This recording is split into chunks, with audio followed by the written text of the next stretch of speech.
L'enfant du désert. La naissance du guide. Au milieu du désert libyen, là où le sable avale le temps et où les étoiles semblent plus proches que la terre, un enfant naquit en 1942 dans une tente battue par le vent. Son nom, Mouammar Kadhafi. Son père, Abu Menyar, était un simple berger bédouin, illettré mais fier, qui vivait de peu et ne possédait rien d'autre que la foi, l'honneur et la patience des nomades. Sa mère, Aïcha, avait ce regard de celles qui ont vu trop tôt la dureté du monde. Ils vivaient loin des villes, sans électricité, sans école, sans route. Rien ne prédestinait leur fils à marquer l'histoire du monde. Rien, sinon la colère. Car dès son enfance, le jeune Mouammar sentit une injustice sourde. La Libye, son pays, n'était pas libre. Elle avait été colonisée par les Italiens, puis contrôlée par les Britanniques et les Américains. Le roi Idriss Hier, vieux et malade, régnait sans force, soutenu par l'Occident. Autour de lui, la corruption, l'inégalité et la misère régnaient. Kadhafi, enfant du désert, regardait ce monde avec rage. Il se jura qu'un jour, il ferait plier ces puissances qui méprisaient son peuple. Adolescent, il se distingua par son esprit vif et son ambition sans limite. Il lisait avec passion le livre vert de Nasser, les discours du panarabisme, les biographies de leaders révolutionnaires. Ses camarades le décrivaient comme silencieux mais intense, un regard qui transperçait. Il rêvait de grandeur, pas pour lui, mais pour son pays. À l'école de Seba, dans le Fezzan, il devint vite un leader naturel. Il défiait les professeurs, contredisait les discours officiels. Lorsqu'un enseignant égyptien osa critiquer Nasser, Mouammar quitta la classe et lança « On ne critique pas les hommes qui veulent libérer le monde arabe ». Il n'avait que 16 ans, mais déjà, il parlait comme un prophète. En 1963, il rejoignit l'académie militaire de Benghazi. Ce fut le tournant.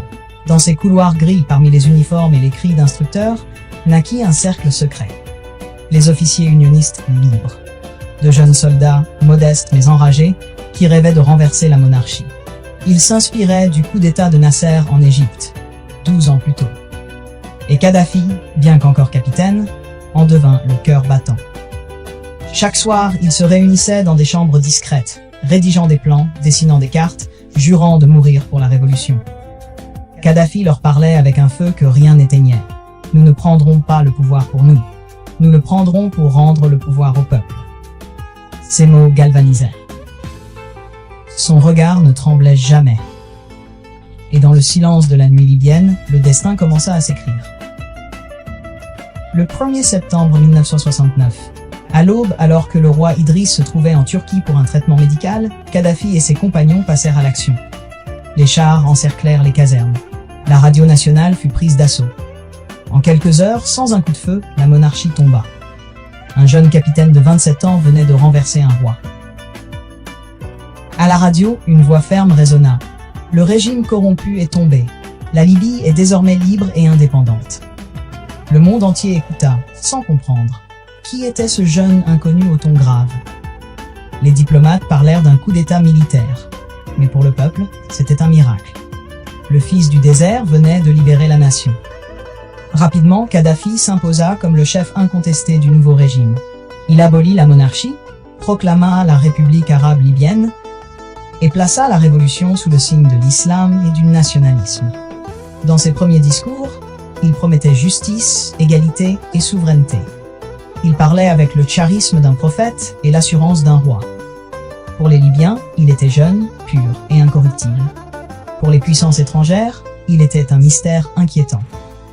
Dès les premiers mois, il nationalisa les compagnies pétrolières, fit expulser les bases américaines et britanniques, et rompit toute relation avec Israël. Le pétrole libyen, jusque-là pillé par les étrangers, devint une arme au service du peuple.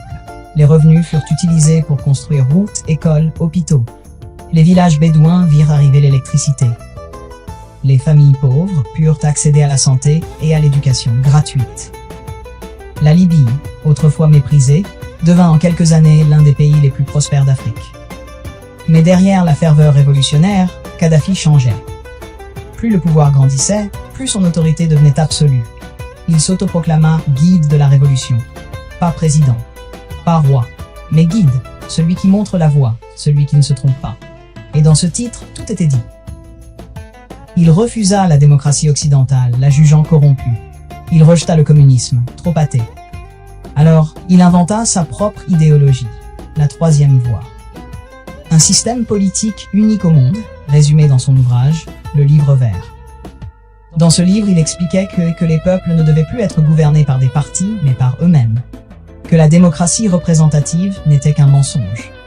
Que les masses devaient se gouverner directement à travers des comités populaires. C'était, selon lui, la seule vraie démocratie. Mais en réalité, rien ne pouvait se décider sans son approbation. Tout passait par lui. La Libye devint un théâtre où le peuple jouait la liberté sous la direction du guide. Pourtant, à cette époque, beaucoup y croyaient encore. Sous sa direction, le niveau de vie grimpa en flèche. La santé devint gratuite. L'éducation atteignit des taux records. L'accès au logement fut un droit. Et dans les campagnes, les familles recevaient des terres. En quelques années, le pays changea de visage. Kadhafi rêvait plus grand. Il ne voulait pas seulement libérer la Libye. Il voulait libérer le monde arabe tout entier. Il voulait unir l'Égypte, la Tunisie, le Soudan, la Syrie dans un seul bloc. Il tenta plusieurs unions. Toutes échouèrent. Les autres dirigeants voyaient en lui un agitateur, un idéaliste, parfois un fou. Mais lui se voyait comme un visionnaire incompris. Alors, il élargit son horizon. S'il ne pouvait pas unir le monde arabe, il unirait l'Afrique. C'est là que son rêve devint démesuré.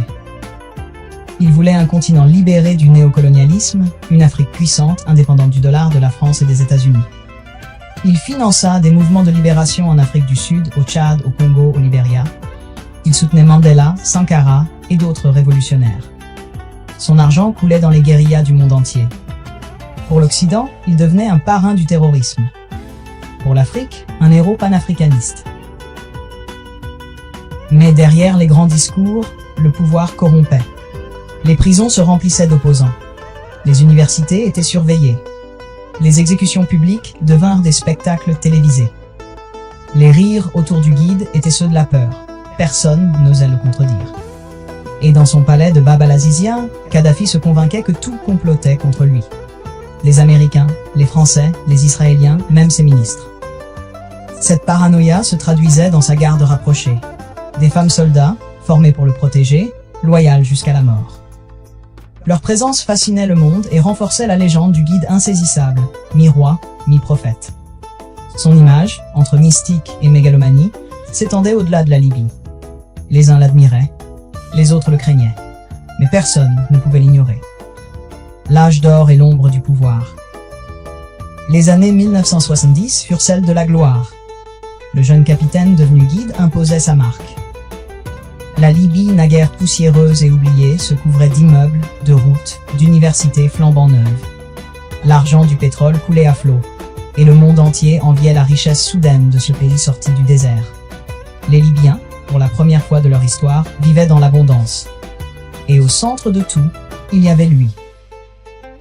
Kadhafi, le bédouin devenu chef d'État sans emporter le titre, adoré, redouté, parfois même déifié. Il refusait les protocoles occidentaux, vivait dans une tente bédouine même lors de ses déplacements officiels, recevait les chefs d'État sous une toile dressée au milieu des palais. Tout, dans son attitude, disait « Je suis différent ». Ni roi, ni président, ni dictateur à la manière classique. Il se voulait prophète d'un nouveau monde. Sa Libye devint un laboratoire politique. Les comités populaires étaient censés donner le pouvoir au peuple. Mais en réalité, chaque comité ne fonctionnait qu'à travers la volonté du guide. Les voix dissidentes étaient réduites au silence. Et pourtant, dans la rue, le peuple applaudissait. Parce que le pain était là.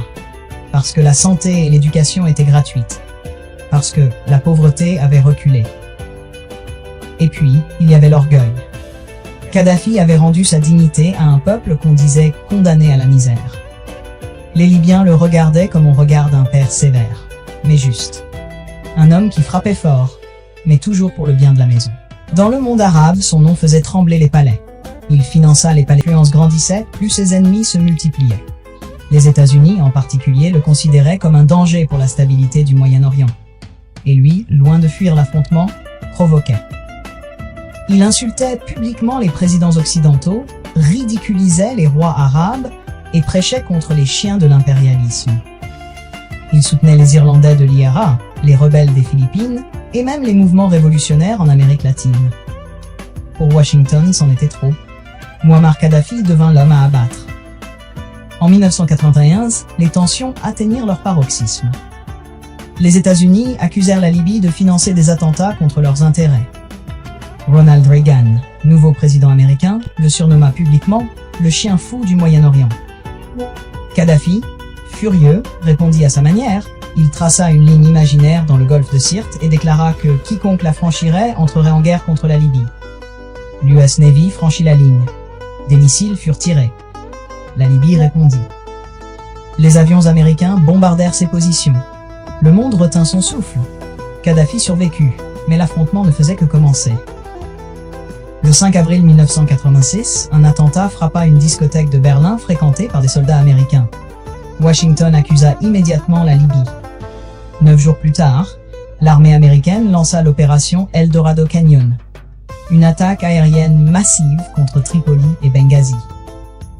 Plus de 60 avions de guerre, des bombes tombant sur la capitale, des civils tués, et dans les décombres de la résidence de Bab al-Azizia, une tragédie personnelle. La fille adoptive de Kadhafi, Anna, âgée de 4 ans, fut tuée. Ce soir-là, l'homme qui se voulait invincible regarda son palais en flammes. Son peuple pleurait, mais lui resta droit, impassible. Dans son regard, une promesse, celle de ne jamais pardonner. Dès lors, il se radicalisa davantage. La Libye devint un État cerné, sous embargo diplomatique et économique. Les avions libyens furent cloués au sol. Les échanges commerciaux réduits à néant. Les banques étrangères bloquèrent les fonds du pays. Mais Kadhafi, obstiné, transforma cette punition en symbole de résistance. Il fit de l'isolement une vertu. Il disait « Nous n'avons besoin de personne. Nous avons le désert, le pétrole et Dieu. » Pourtant, le peuple commençait à souffrir. Les rayons des magasins se vidaient.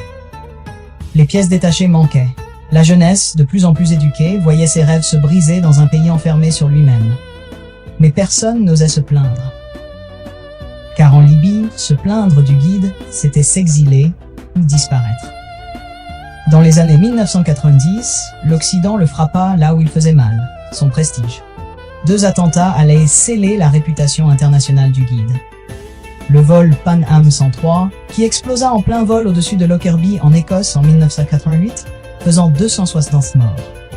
Et le vol UTA 772, détruit en 1989 au-dessus du Niger, tuant 170 passagers. Les enquêteurs occidentaux désignèrent des agents libyens. Kadhafi nia, mais le verdict était déjà rendu. La Libye devint un État paria. Sous embargo des Nations Unies, privée d'exportation, la Libye s'asphyxia. Les élites, jadis fidèles, commençaient à murmurer. Les jeunes, sans avenir, rêvaient de partir. Et le guide vieillissant regardait son peuple avec méfiance. Chaque regard lui semblait suspect, chaque silence une trahison. Il ne faisait confiance à personne, pas même à ses fils. Mais dans sa solitude, il commença à penser différemment.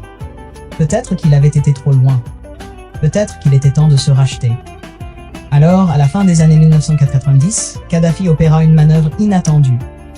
Il livra les 2 agents accusés dans l'affaire de Lockerbie, paya des indemnisations aux familles des victimes et annonça la fin de ses programmes d'armes chimiques. Le monde surpris commença à le réhabiliter. Les sanctions furent levées, les ambassades rouvertes, les compagnies pétrolières étrangères revinrent. Soudain, celui qu'on disait maudit redevint fréquentable. Tony Blair vint lui serrer la main sous sa tente à Tripoli. Silvio Berlusconi, le président italien, lui offrit des baisers fraternels et des contrats pétroliers. Même Nicolas Sarkozy, en France, l'accueillit à bras ouverts, lui déroulant le tapis rouge sur les Champs-Élysées. L'Occident avait oublié. Mais Kadhafi, lui, n'oublierait jamais. Car derrière son sourire, il préparait son dernier grand rêve, l'unité africaine. Il voulait que l'Afrique ait sa propre banque, sa propre monnaie, son propre FMI. Une Afrique débarrassée du franc CFA, du dollar et de l'euro. Une Afrique libre, forte et souveraine. Il proposa la création d'un dinar africain en or, soutenu par les réserves minières du continent. Son idée fit trembler les puissances financières mondiales. Car si l'Afrique adoptait une monnaie basée sur l'or, le système monétaire international vacillerait.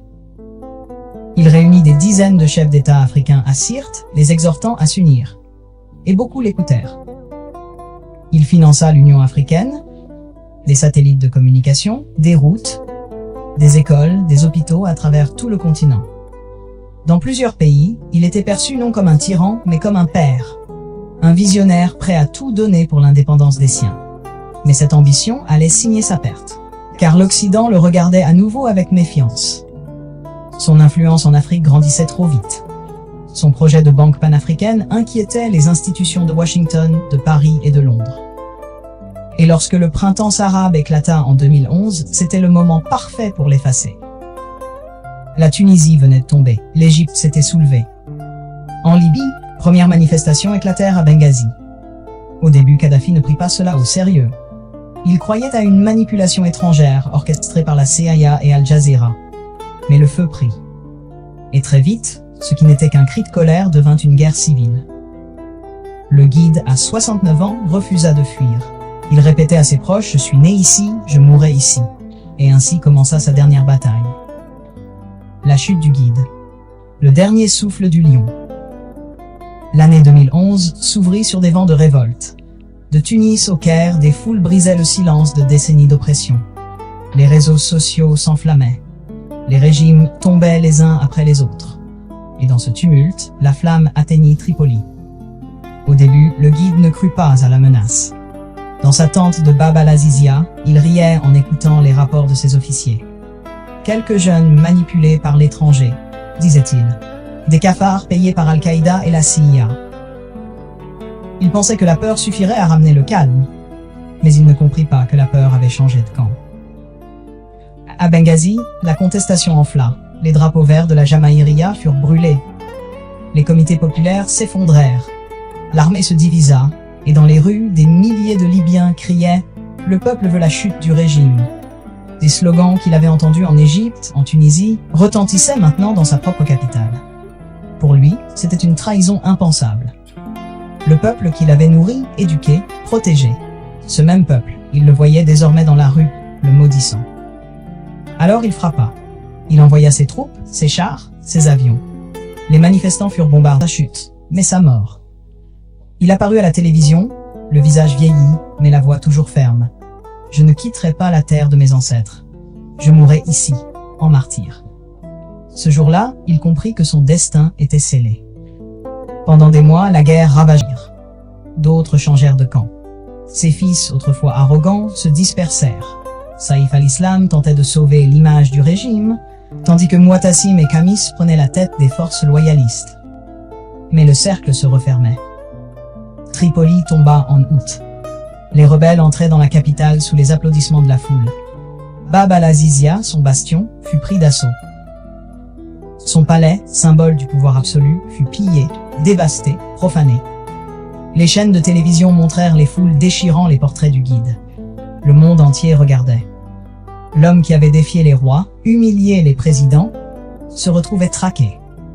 Il se réfugia alors dans sa ville natale, Sirte, sur les rives du golfe de Sirte, là où tout avait commencé. Autour de lui, un petit groupe de fidèles, une poignée de gardes du corps, ses fils encore en vie, et quelques tribus restées loyales. Il savait que la fin approchait, mais personne n'osait prononcer le mot. Dans les ruines, les rebelles le traquaient. Quelques minutes plus tard, ils le trouvèrent. Sale, ensanglanté, le visage couvert de poussière, il leva les mains.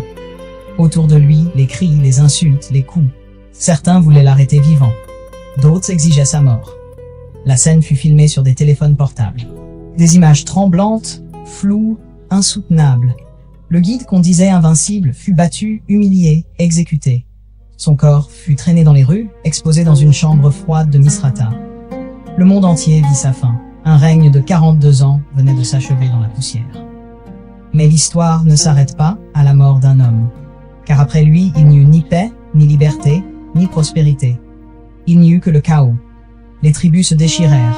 Les armes circulèrent partout. Les milices s'imposèrent. Les routes se transformèrent en champs de bataille. Et la Libye, jadis unie, se brisa en morceaux. Ceux qui avaient célébré la chute du tyran réalisèrent qu'ils avaient ouvert la porte de l'enfer. Le pays sombra dans la guerre civile, les trafics, le désordre. Les hôpitaux furent détruits. Les familles déplacées. Les gens commencèrent à dire tout bas, au moins du temps de Kadhafi, on vivait en sécurité. Aujourd'hui encore, la figure de Muammar Kadhafi plane sur la Libye comme une ombre.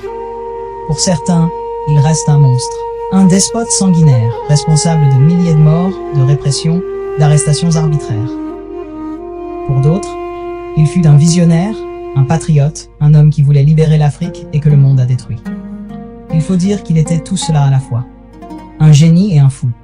Un bâtisseur et un destructeur. Un père et un bourreau.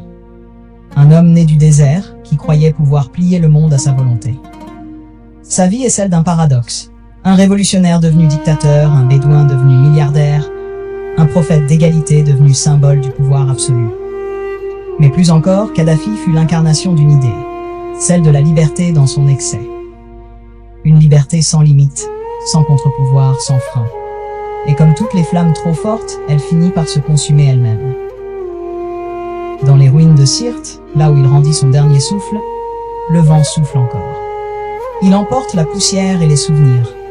Il murmure le nom d'un homme que ni la haine ni la gloire n'ont pu sauver de lui-même. Et dans ce murmure, il reste une vérité.